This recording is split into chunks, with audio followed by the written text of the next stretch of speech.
안녕하세요. 예수비전 성결교회 안희환 목사입니다. 저희 교회 앞에서 시위하는 거, 이런저런 수많은 범죄 행위들, 이 부분에 대해서 이제 법적인 책임을 물기로 작정을 했고 진행을 해가고 있습니다. 아마 뒤늦게 애가 탈 겁니다. 속이 썩어 들어갈 겁니다. 보통 심각한 범죄들이 아니거든요. 그 처벌이 장난이 아닐 거거든요. 그리고 제가 분명히 말씀을 드린데도 예전에는 이 형사소송만 진행을 하고 민사까지는 안 갔어요. 그런데 이제는 민사까지 진행을 합니다. 전광훈 씨 포함해서 그 멤버들 있죠. 추종자들.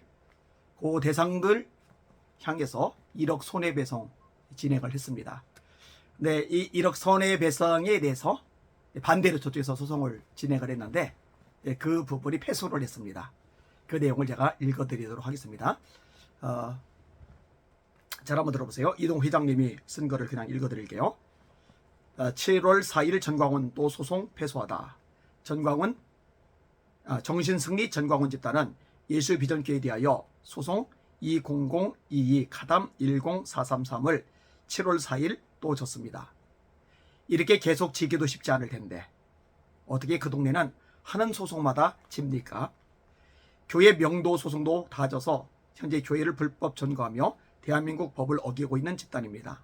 그러면서 신도들에게는 국가법원의 정당한 법 집행을 불법 용역이라며 생떼를 쓰고 있습니다.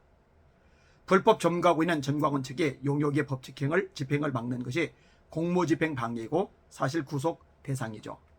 왜 이 집단은 소송을 지고도 이렇게 가스라이팅 추종자들에게는 자꾸 이겼다고 하고 범죄를 하게 하는지 이해할 수 없습니다.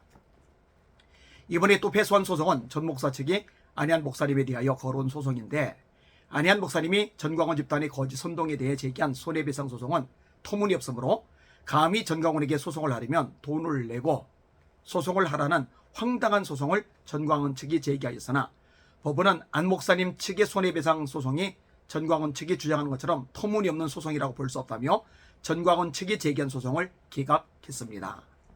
전광훈 측의 만행에 대해 안 목사님 측이 1억 손해배상 소송을 진행하는 것은 이유 있다고 법원이 본 것입니다. 변호사, 대단한 변호사 30명 있다고 맨날 큰소리 빵빵 치지만 빚 좋은 개살구죠. 돈이 될 때만 움직여주는 거죠. 뭐 제대로 결실이 나오는 거 뭐가 있어요, 그죠? 하나도 없죠. 오히려 우리 쪽 변호사, 또 우리 이동욱 회장님이 변호사 10명 이상의 역할을 해내가고 있잖아요. 진짜 대단하다 생각이 해집니다. 제가 이런 식의 이야기를 끄집어내면은 또 근거가 있느냐라고 할 것 같아서 제가 이 법원의 내용까지 함께 읽어드리도록 하겠습니다. 제가 이걸 읽는 이유가 있어요. 이것까지 제가 거짓으로 읽으면은 제가 처벌받거든요, 법적으로. 그러니까는 이거 읽어주면서 거짓말 할 수는 없는 겁니다.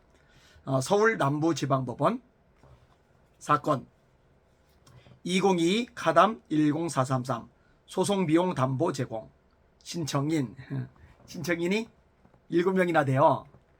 1. 사랑제일교회 대표자 전광훈이 두목이죠. 사랑제일교회군요. 1은요. 2가 전광훈, 3. 조우행 조나단 목사님, 4. 주옥선 권사님, 그 다음에 5. 이영석, 6. 김웅민, 7. 윤영보. 신청인들의 주소 서울 성북구 들꼬지로 27 가길 21 장이동 사랑제일교회. 신청인들의 소송 대리인 법무법인 파라클레투스 담당 변호사 구주와 피신청인 안희환 서울 금천구 가산로구 주문.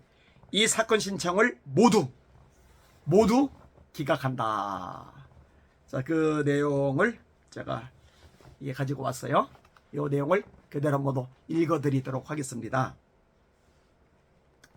이유, 신청인들은 피해 신청인이 신청인들을 상대로 서울 남부지방법원 202 가단 246829호로 제기한 위자료 청구는 그 청구가 이유 없음이 명백하므로 피해 신청인에게 신청인들의 소송 비용에 대한 담보를 제공하도록 명하여야 한다고 주장한다. 제가 위자료 청구, 민사소송 제기해서 1억 청구했던 거, 그거 이유 없다, 근거 없다 했다는 거예요. 소송 비용의 담보에 관하여 민사소송법 제117조 제1항은 원고가 대한민국의 주소, 사무소와 영업소를 두지 아니한 때 또는 소장, 준비 서면 그 밖에 소송 기록에 의하여 청구가 이유 없음이 명백한데, 제가 소송을 했는데 이게 이유가 없다, 이게 명백한데 등 소송 비용에 대한 담보 제공이 필요하다고 판단되는 경우에 피고의 신청이 있으면 법원은 원고에게 소송 비용에 대한 담보를 제공하도록 명하여야 한다고 규정하고 있는데, 제가 소송을 제기하는데 이유가 없을 경우에 제가 담보를 제공해야 된다, 그렇게 규정이 되어 있다는 겁니다. 그래서 그것을 저쪽에서 요청했다는 거죠. 신청인들이 제출한 소명 자료만으로는 이 사건 청구가 이유 없음이 명백한 때에 해당한다고 단정하기 어렵고, 달리 이를 인정할 만한 자료가 없다. 따라서 이 사건 신청은 모두 이유 없으므로 이를 기각하기로 하여 주문과 같이 결정한다. 이 사건 신청은 모두 이유 없으므로. 이게 현실입니다. 대체 이 정광훈 추종자들은 합리적인 사고가 안 돼요. 이성적인 판단이 안 돼요. 객관적으로 자료를 보고서 분석할 만한 능력이 안 돼요. 객관적으로 자료를 보고 분석할 만한 능력이 있으면 제가 10년 전 또 15년 전 썼던 영상들, 활동했던 내용들 기사로도 많이 나오고 또 여기저기 올라간 것들 많거든요. 그걸 보면은 우파구나, 한국기를 지키려고 애를 썼구나, 반기독교 세력과 엄청나게 오랫동안 피터지게 싸워왔구나, 공산주의 세력을 엄청나게도 싫어하는구나, 이걸 알아요. 그래서 절대로 좌파란 말 못합니다. 그런데요, 이 전광훈에게 가스라이팅이 되던 나머지 이성이 완전히 마비가 되니까, 전광훈이 완전히 쪼개지고 나니까 그런 것들을 분별을 못하는 거예요. 그러니까 어떻게 나와요? 아니만이 간첩이다, 김정은의 지령을 받았다, 그걸 말하는 거예요. 그걸 믿는 거예요. 그러니까 얼마나 끔찍한 일이 이 대한민국 한복판에서, 한국교계 한복판에서 버젓이 발생을 하고 있느냐고요. 이런 집단을 내버려 두면 안 된다는 거 알잖아요. 뭐 19금 블로그 운영했다, 이것도 마찬가지죠. 또 페이스북에 음란물 올렸다, 이것도 마찬가지죠. 다 그 법적으로 처벌받을 겁니다. 그거를 믿어요. 그거를 전광훈 집단 사람들만 믿는 거예요. 거기 돈 받고 하수인 노릇하는 사람들만 거기에 동조해가지고 영상을 올려대고 글을 써대는 거예요. 불쌍한 사람들이죠. 하나님의 종이 되어야 되는데 돌의 종이 되었으니까요. 주님의 종으로 살아야 되는데 사람의 하수인이 되어서 어리석은 짓을 되풀이하고 있으니까요. 자, 아무튼 맨날 정신승리해요. 이겼대요. 맨날 이겼대요. 맨날 이겼대는데 법적으로 결과가 보면은요, 이긴 게 하나도 없어요. 늘 패소. 무한 패소. 이제 대가를 치를 때가 된 거죠. 여러분들이 잘 분별하시고 저 불쌍한 영들, 미혹에 빠진 영들 하루빨리 하나님 건져주세요. 꼭 기도를 해 주시길 바랍니다. 이렇게 반가운 소식을 계속 반복적으로 전할 수 있어서 얼마나 다행인지 모릅니다. 역시 하나님 살아계시고 함께 하시고 역사하시네요. 할렐루야.